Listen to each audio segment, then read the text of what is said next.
Hindi na mabilang ang mga boksingerong nakapagbigay ng karangalan sa ating bayan. Ngunit iilan lang ang nakapaglakbay sa iba't ibang lupalop ng mundo sa mismong baluarte ng kalaban. Sa dinami-rami ng mga pinagdaanan ay talagang masasabing subok na ito sa patibayan.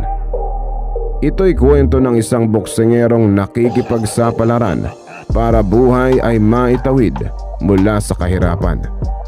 Ating balikan ang mga makasaysayang kaganapan. Pero bago yan, isang 1-2 combination muna sa like and subscribe button para lagi kang updated sa mga kaabang-abang na bakbakan. He's got personality, he's got conditioning, he's got power. He went out there to try to win, but John Riel Casimero, just too much firepower. Ito ang pangalawang video ng ating serye na pinamagatang Balik Tanaw. Dito ay tinatampok natin ang istorya ng bawat Pilipinong nag-uwi ng karangalan sa ating bayan.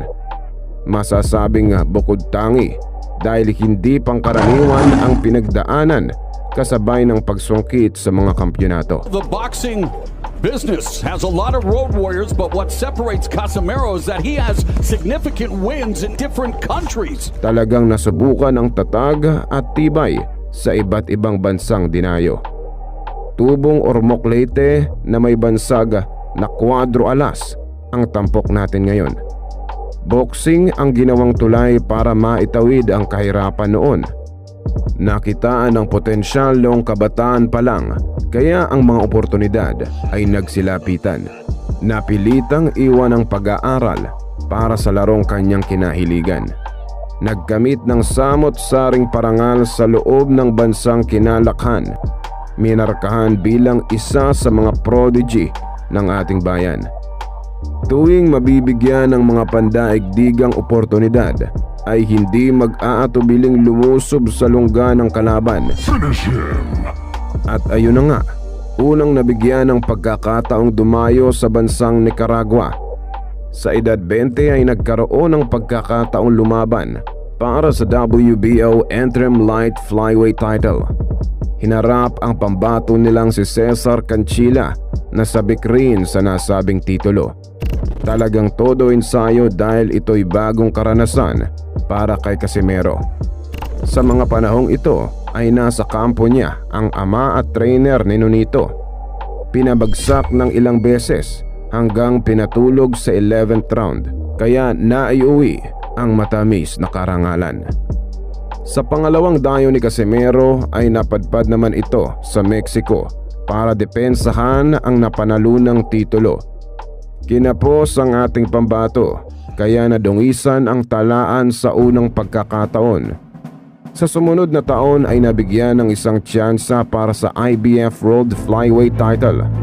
South Africa ang pangatlong bansang dinayo kontra sa nooy kampyon na si Morote Mitalani.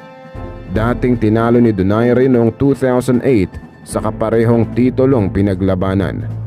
At sa unang round ng laban ay naging dikdikan, ngunit unti-unting natatabunan ang ating kababayan. Depensa na may halong counter ay hindi naging epektibo sa lumulusob na Afrikano. Sa 5th round ay biglaang nag-iba ang ihip ng hangin at agarang nagbigay ng hudyat para itigil dahil umano sa injuring tinamo. Kaya agarang hininto at ito ang naitalang pangalawang talo. Marahil ang 3 linggong pahintulot at ensayo ay hindi rin naging sapat para kay Casimero. Could this be the end? Could this be the end? Yes, it is! Kahit sunod-sunod ang talo ay hindi nawala ang alab sa kanyang puso. Dumayo sa bansang Argentina upang harapin ang veteranong marumi maglaro. Alam mo naman tayong mga Pinoy, kapag nilamangan, abay hindi pwedeng walang gantian. Panunulak, pangangagat, panununtok sa batok at pananakot. Ilan lamang yan sa mga nakakarinding galawan. Ang dapat sana'y simpleng boxing lang ay tila naging mud fight sa sobrang desperado ng kalaban. Gulpi de gulat sa aktwal na laban hanggang may bumato na naging hudyat para ihinto. Sabay biglang nagsiakyatan ang mga nanggugulo kaya kanya-kanyang ligtas sa sarili ang kampo ni Casimero. Sa kaparehong taon ay muling nakabalik sa Mexico at hinarap ang katunggaling walang talo. Na-elevate si Casimero bilang IBF champion dahil sa hindi pagdepensa ni Ulysses Solis sa nasabing titulo.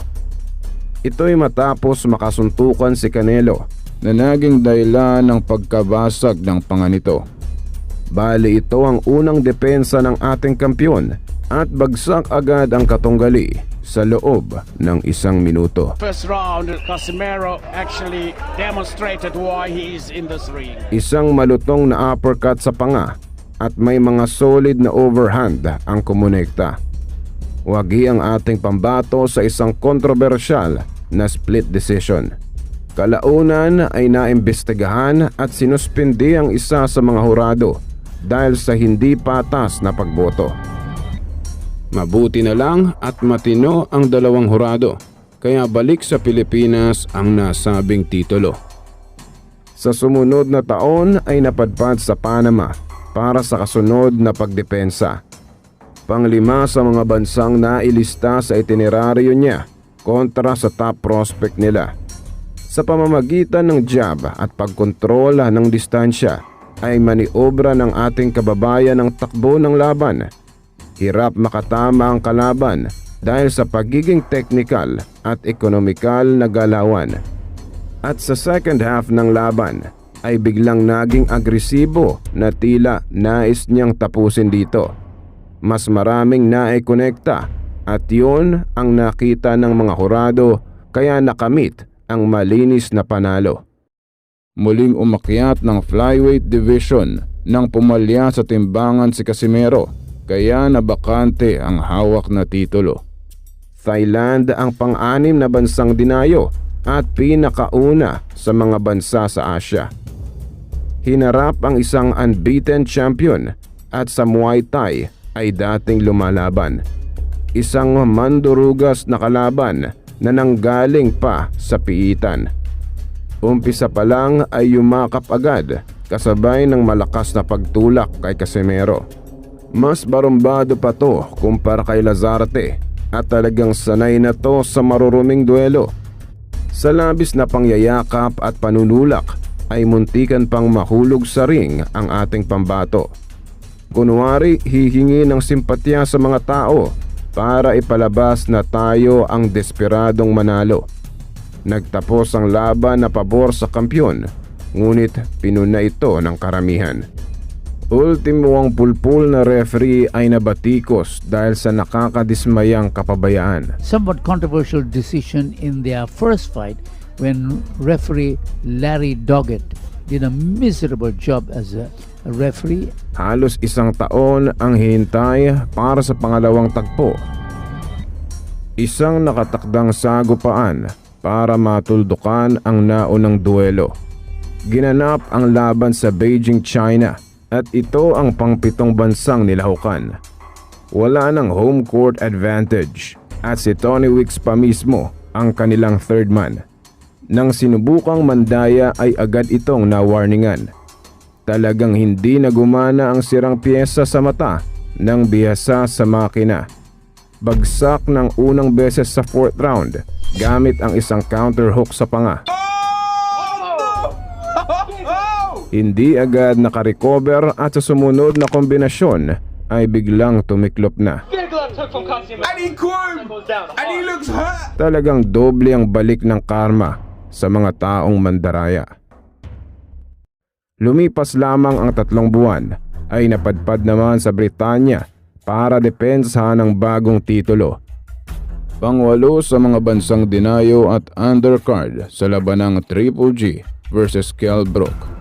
Kampante ang Briton sa weigh-in pa lang, subalit sa mismong laban ay hindi kinayang makipagsabayan. Samantala ang bawat suntok ni Casimero ay kumakalabog tuwing tumatama. Unti-unting bumagal at habang tumatagal ay lumilinaw na ang resulta. Nakita ng referee na maaaring ikapahamak niya kaya hindi ito nag-atubiling ihinto.